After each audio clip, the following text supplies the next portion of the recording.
Parents and educators have been increasingly vocal about the impact that funding, lack of resources, and COVID has had on the education of Black and Latino students. However, research conducted by the Education Trust suggests that teacher turnover may have the most daunting effect.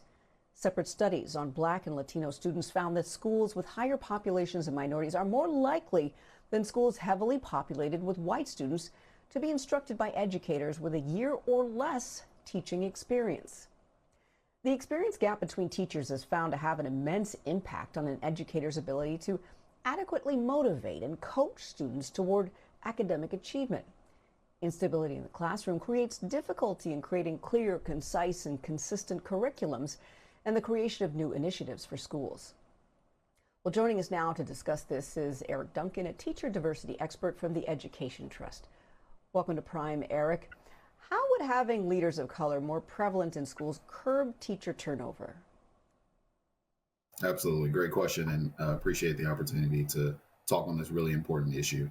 As you brought up, there's an issue across the country related to this pandemic. We see high levels of teacher turnover in our current context. And so what we really wanted to do was illuminate that these issues are even more acute for Black students and for Latino students. And as you mentioned, the role of school leaders play such a huge and meaningful role in ensuring that teacher turnover is low, that they are creating safe, culturally affirming, supportive schools, and that they have their finger on the pulse of what are the working conditions that are going on in schools that are impacting teacher turnover, and in particular in schools that serve such a high number of students of color and students from low-income backgrounds. So school leaders play a huge role, and it's important that they're supported, and it's important that they have the resources and means to support the teachers who they ultimately are tasked with hiring, supporting, and ensuring that they provide the best education for all students. So, Eric, we're always hearing about how teachers are underpaid, and they are grossly underpaid for the amazing work that they do. But higher pay in higher needs school districts is one of the suggested solutions in this study. But do you get the sense that teachers are leaving these districts mostly over pay, or is maybe stress a contributing factor? Yeah, absolutely.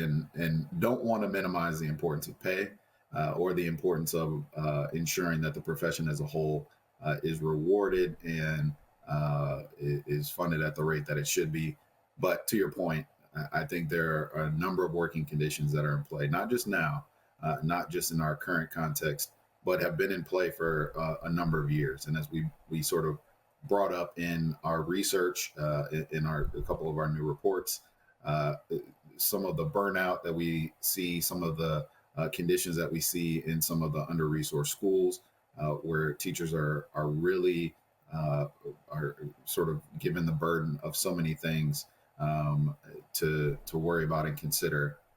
Burnout and stress has a really high sort of correlation with some of the high turnover rates we see, and we suggest that pay should be at the forefront, of course, of any policy initiatives or changes that are improvements for the profession, but that we, district leaders, school leaders, folks in position of authority really need to listen to teachers and hear from them about some of the stresses that are unique to this profession, but also are unique to some of the under-resourced schools that we have researched. Yeah, teachers, they do so many things in the classroom, not just teach. They're there taking care of our kids as well. It's highly stressful. And in other countries, teachers are actually highly regarded and considered up there with doctors and lawyers. Not so here. But when it comes to Black teachers, specifically Black male teachers, does that contribute to the turnover issues in predominantly Black schools? 100%. You brought up a really key demographic, Black males. They only make up 2% of our teaching workforce across the country, which just goes to some really important structural issues about the teaching profession. But to your point, the lack of prestige, it's so important to ensure that that's there. But it's not just that, it's support systems. And from conversations that we've had with Black male educators and other educators of color consistently, working conditions, and what you brought up earlier, the role of school leaders in creating safe, supportive school climates, and in particular for Black males, culturally affirming, but also dealing with issues which we call the invisible tax that you sort of mentioned for educators, in particular Black male educators, often are the only one or two Black males in their building because it's such a low sort of number across the country.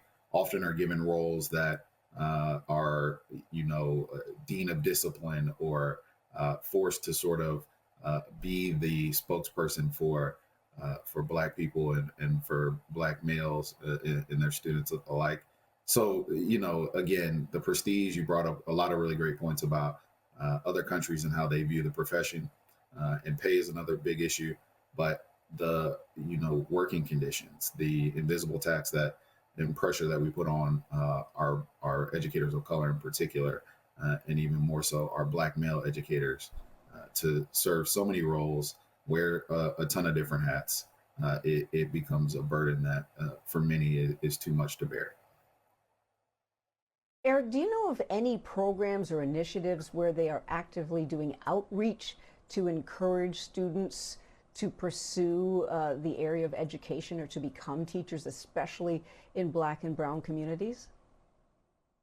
Absolutely. And one of the things that we brought up in our reports is the power of what we call grow your own programs. So some of these include teacher academies where students are encouraged about the profession, are given opportunities to be in classrooms and see the power of the profession, are awarded college credits for taking courses, as let's say if they're high school students. Many states and places have set up those types of programs. And then one of the under sort of utilized and areas that we really want to hone in on, in addition to tapping into the student population, is the other staff in schools who are people of color. So paraprofessionals, folks who are on staff, have a vested interest in the community, have a knowledge and desire of kids and to support kids, and have really great experiences that will end up making them really great classroom teachers. And so we see a really good opportunity to tap into folks in the school building who may just need a small push, encouragement, and supports to fulfill whatever certification requirements to become a full-time teacher. We see those as really promising practices to not only add more teachers of color and teachers who are interested into the profession, but the likelihood of retention and staying in the classroom becomes much higher when they're pulled from those types of communities. Yeah, everybody needs to thank a teacher. They are so people just don't give them enough credit. But Eric, thank you so much for your insight. We appreciate you being with us here tonight on Prime.